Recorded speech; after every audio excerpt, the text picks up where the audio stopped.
नमस्कार मित्रांनो, 75 hard challenge day 3. पाणी पिऊन सगळं आवरून मी ड्रायफ्रुट्स खाल्ले आणि 5 वाजता घरातून निघालो.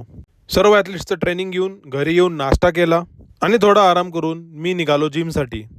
हे आहे आजचं body weight. Proper form rolling आणि मोबिलिटी करून मी माझा वर्कआउट स्टार्ट केला. आज मला एक्सप्लोजिव्ह ट्रेनिंग करायचं होतं, सो मी केले लँडमाइन पुश प्रेस, त्यानंतर लँडमाइन स्प्लिट जर्क. प्रत्येक एक्सरसाइजेसचे 10 रिपिटेशन्स आणि 4 सेट्स केले. लँडमाइन व्हेरिएशन संपवून मी मेडिसिन बॉल ओव्हरहेड स्लॅम्स आणि साईड स्लॅम्स केले. वर्कआउट संपवून प्रोटीन शेक घेऊन मी निघालो घरी. घरी येऊन थोडा आराम केला. स्नॅक्समध्ये थोडे चणे आणि ड्रायफ्रुट्स खाल्ले आणि संध्याकाळी आउटडोअर सेशन करण्यासाठी मी आमच्या सोसायटीच्या गार्डनमध्ये गेलो. बॉडीवेट एक्सरसाइजेस करून आणि स्लो जॉग करून आजचा वर्कआउट सेशन संपला. घरी येऊन मी वाचायला बसलो. आज मी वाचले, बालराजेंच्या आई सईबाई यांची तब्येत हळूहळू खूपच खराब होत होती, त्यामुळे बालराजेंना लहानपणीच आईच्या प्रेमापासून दूर जावं लागलं. पाणी पिऊन आजचे सगळे टास्क पूर्ण केले.